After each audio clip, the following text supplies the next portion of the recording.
Olá pessoal, tudo bem? Oi, Lerico. Oi, Elizabeth. Hoje nós vamos falar sobre o quê? Sobre saúde financeira, dicas financeiras para você fazer um planejamento e adquirir o seu imóvel dentro do programa Minha Casa Minha Vida. Isso é muito importante, ter o planejamento financeiro para conseguir adquirir o apartamento, realizar o sonho. Isso aí, perfeito. O que você considera como saúde financeira? É como você gasta seu dinheiro no dia a dia, porque a gente vai enfatizar aí a parte do apartamento, mas se você, por exemplo, vamos pegar a questão da restrição no CPF. Se você A famosa restrição do CPF, isso não é saúde financeira. Se você tem uma restrição no CPF, você já não tem nem como fazer uma análise de crédito imobiliário. Sim. E a saúde financeira já vai te orientar, por exemplo, a fazer essa questão aí de regularizar o CPF. E aí, a partir daí a gente vai ver a parte de orçamento financeiro para você conseguir pagar uma parcela, ter um valor de entrada. Conseguir a aprovação, um valor bom de aprovação, né? Sim. Para ter o poder de escolha do apartamento. Eu acredito que saúde financeira é você gastar menos do que você ganha e, além disso, guardar uma parte do valor que você ganha. Perfeito. Isso mesmo. É definir prioridades, né? Isso. Se a pessoa tem interesse em adquirir um imóvel e em conseguir um financiamento imobiliário, ela tem que entender isso como uma prioridade. Porque muitas das coisas que nós gastamos não são com prioridades. E se você tem um objetivo maior, que é conquistar um imóvel, isso tem que se tornar a prioridade. Perfeito. Se você tem um objetivo e quer alcançar, a primeira coisa que você vai ter que fazer é registrar.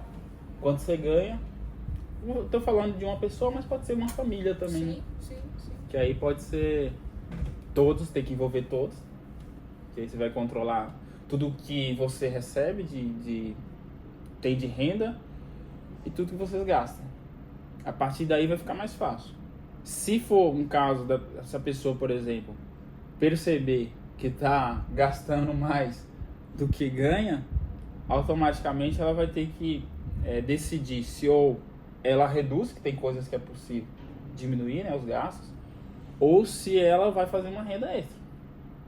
Que aí também tem várias possibilidades de renda extra, né? Sim. E a partir daí você monta o planejamento.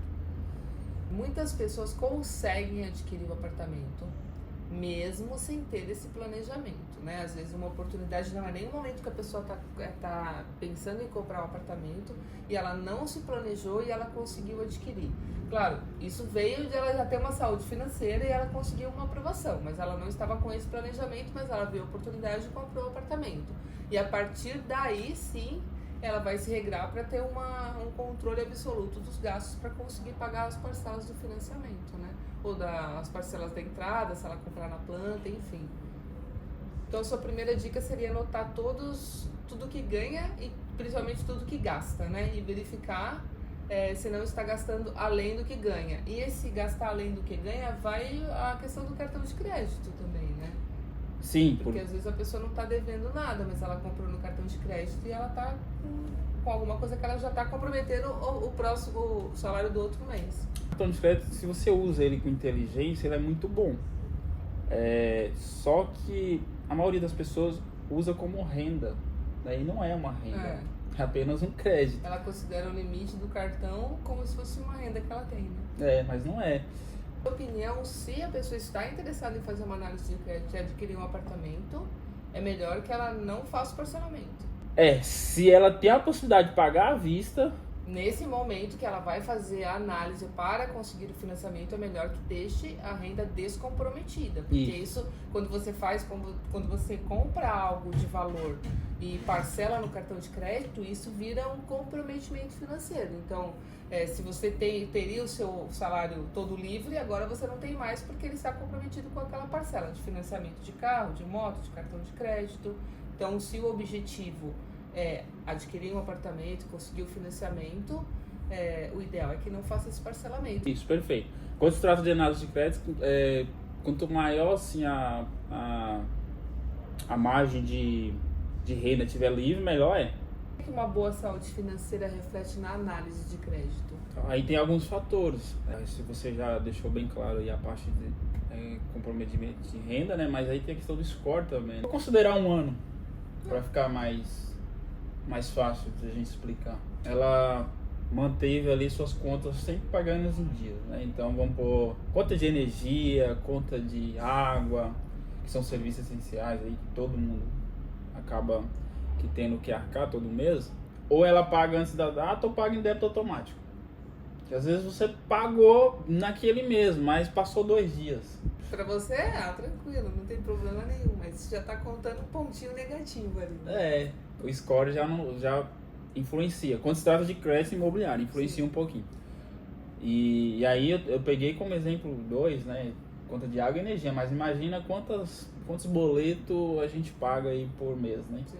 Se você fizer praticamente todos os boletos em débito automático ou pagar aí um dia antes ou na data certinha, a probabilidade de você ter uma pontuação no score alta é muito grande, né? Isso melhora a aprovação, né? Não que se você tem um score baixo você não vai conseguir.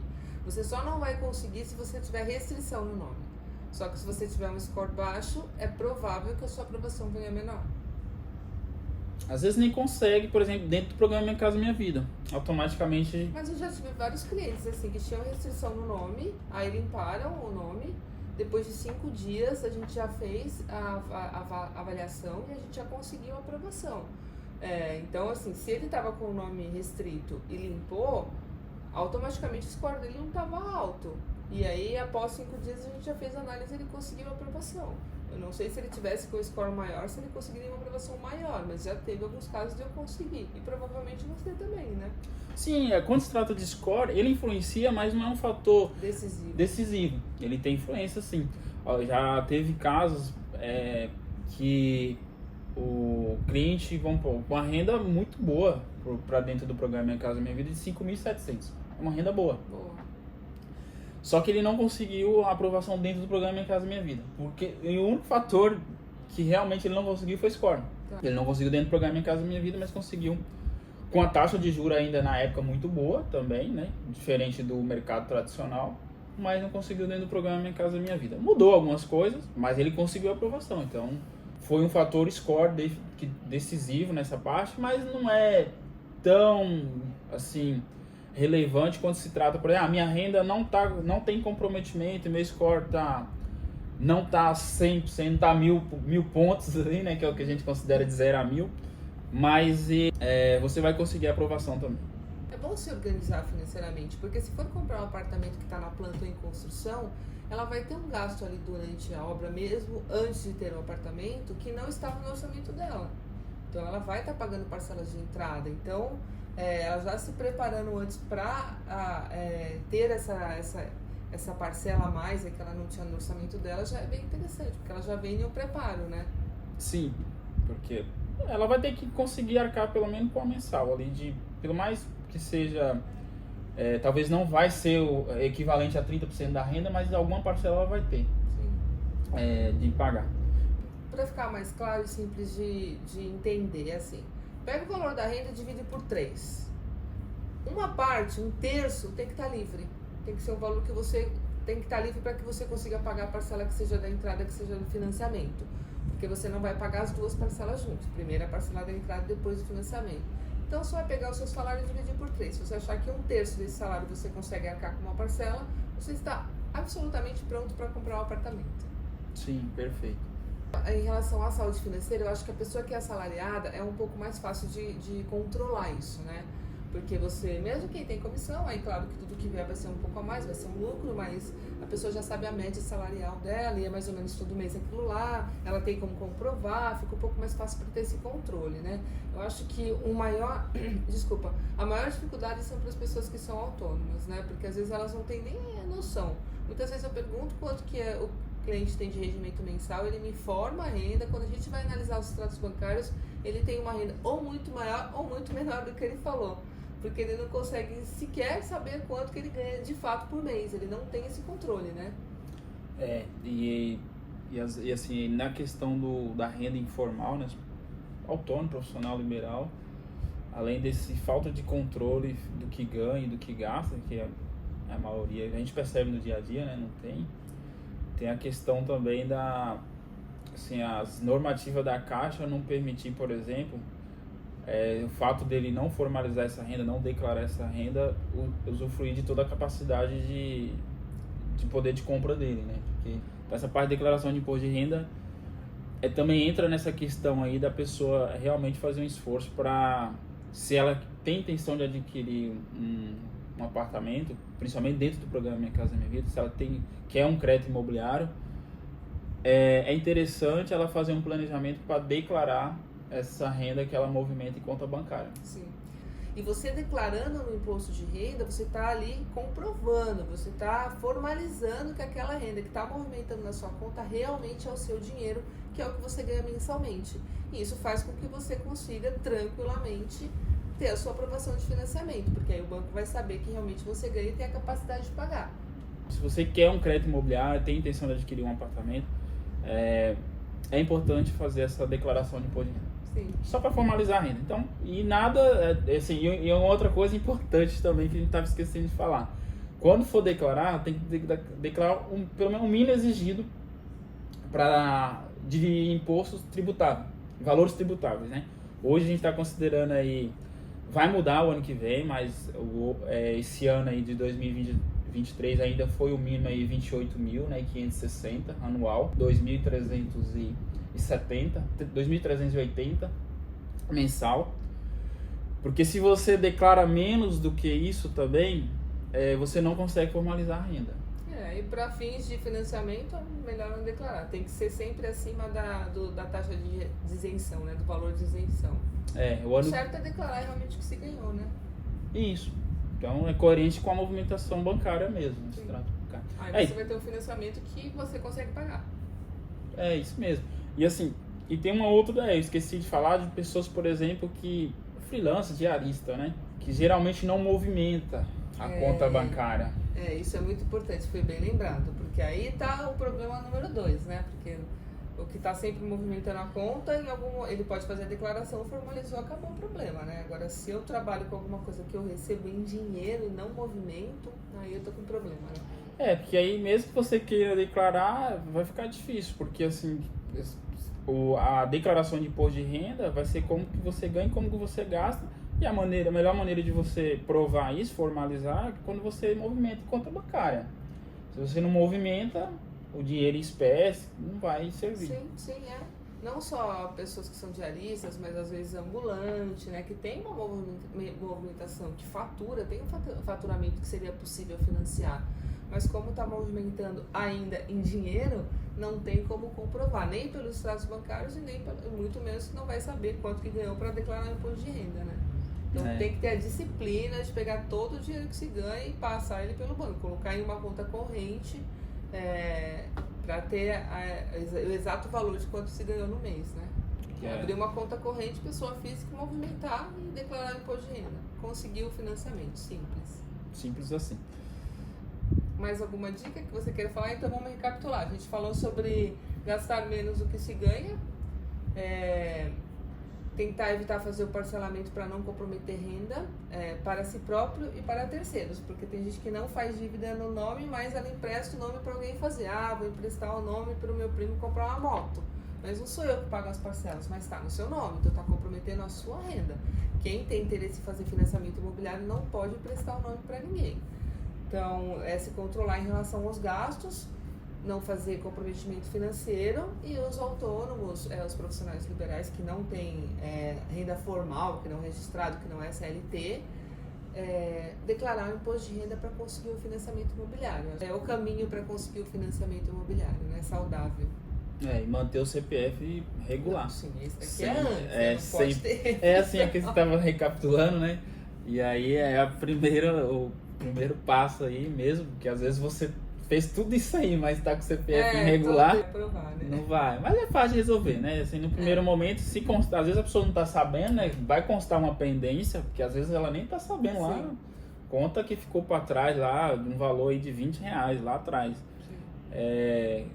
Assim que a gente fizer a consulta do CPF, se constar a pendência, a gente vai informar e pagando aí, em poucos dias aí já vai sair do sistema e a gente consegue continuar com a análise. Isso aí não é uma coisa que vai te proibir de comprar pro resto da vida. É só uma coisa momentânea, né? Sim. Mas é importante manter o CPF aí sempre regular. Tem alguma outra dica que você queira dar em relação à saúde financeira? Sim, tem algumas. Então, além de tudo isso aí, a gente... Tem algumas? Agora eu fiquei assustada, né? Fazer tudo isso ainda tem mais algumas.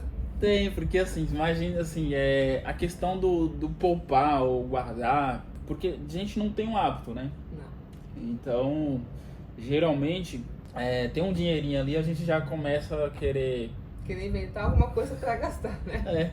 Só que aí você tem que pensar aí a médio e longo prazo. Se você quer ter aí um patrimônio, que é no nosso caso aí um apartamento, né? Dentro do programa Minha Casa Minha Vida, é importante você ter esse hábito aí de começar a guardar um dinheiro. Mesmo você pagando as contas em dia, deixando a sua renda com a margem livre para buscar o financiamento, é importante estar guardando um dinheirinho aí todo mês, uma reserva, seja de emergência, ou seja uma reserva para você ter valor de entrada, né, para comprar um apartamento.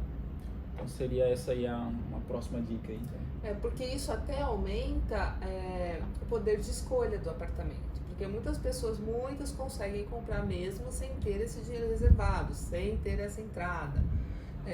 Mas se você tem uma entrada, você consegue ter um poder de escolha, né? Às vezes a pessoa sem a entrada compra um apartamento um pouco mais compacto. Tendo um valor de entrada, ela já vai comprar um apartamento um pouco maior, um apartamento com varanda, ela tem um poder de escolha. Sem nada de entrada, só contando com o financiamento, às vezes fica sem poder de escolha. Não é que não consegue, é que não tem poder de escolha, né? Isso, e até mesmo do estágio também, né? Às vezes tem uma aprovação boa, verdade, né? E às vezes ela quer pronto. Pronto, E aí fica uma diferença lá, mas ela não tem esse dinheiro guardado para pagar. Ela vai ter que optar por em construção se couber no orçamento, né? Que vai ter um período menor para pagar. Ou lançamento, que é um período maior. Vai depender muito de como ela... Vai esperar um pouco mais para receber o apartamento, né? Mas se não tem nada guardado, e para comprar o pronto, às vezes fica mais difícil. Fica bem mais difícil. O imóvel já vai estar mais valorizado e você já não tem tempo mais para parcelar a entrada. Sim. E você, tem aí algum comentário? Não, acho que é isso. Acho que a gente já falou. Assim, da minha parte, eu acho que a gente já deu boas dicas aí. Quem tiver interesse em adquirir o apartamento, se programar e se organizar financeiramente. Quem é CLT é um pouco mais fácil, mas quem não tem a renda formal, no começo do ano que vem fazer a declaração do imposto de renda para que consiga realmente realizar o sonho de conquistar um imóvel, né? Vai ficar um pouquinho atento à data, principalmente declaração de imposto de renda. Tem um período que a Receita Federal abre, geralmente em março, né? De fevereiro, de março e abril, normalmente, né? Março e abril. Às vezes ele estende um pouco, mas é bom ficar atento para você não perder essa data, porque se você declara fora do período que a Receita Federal abriu para entregar essa declaração de imposto de renda, também não vai servir. Você pode fazer a sua declaração fora do prazo, vai pagar uma multa mínima ali, não tem problema. Se você quer declarar, se você tem que declarar, você vai fazer a declaração. Agora, para fins de financiamento, passou da data, a Caixa já não aceita mais. Baixa os arquivos em PDF.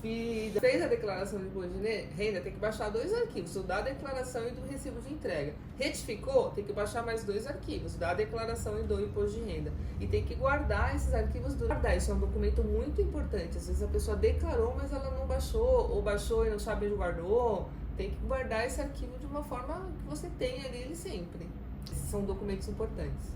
Sim, e aí se a pessoa também às vezes... É porque para nós que no dia a dia a gente declara pra gente mesmo, para nós mesmos, e também orienta os clientes, mas assim, se a pessoa tiver com dúvida, o profissional adequado para fazer isso é o contador. Sim.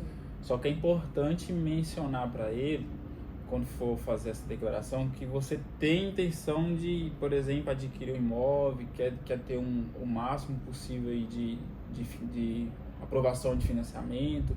Ou seja, quer buscar um crédito imobiliário. Tem que deixar bem claro, porque às vezes o contador quer facilitar a vida da pessoa, declarando, tentando não declarar tudo, para que a pessoa não gere imposto para ela pagar. Só que se ele não soubesse que você está com o objetivo de conseguir um financiamento, ele pode querer te ajudar e fazer a coisa errada. Então tem que deixar bem claro, bem lembrado isso. Porque os contadores, de uma maneira geral, eles sempre procuram fazer a declaração de uma forma que você pague menos imposto possível. E não necessariamente isso vai te ajudar a conseguir uma aprovação maior ou pagar menos imposto. Sim. Dependendo do jeito que ele fizer, você não vai conseguir nem, por exemplo, formalizar a renda perante uma instituição financeira para declaração de imposto de... Se ele declarar abaixo da taxa de isenção, acabou, não vai conseguir. Então tem que ficar um pouquinho atento nessa parte. Se for pedir um contador para fazer, lembra de mencionar para ele que você tem o objetivo aí de buscar um crédito imobiliário. Obrigado pela dica. Isso aí. Então, tchau, muito obrigado. Obrigada, pessoal. Até a próxima. Tchau, tchau.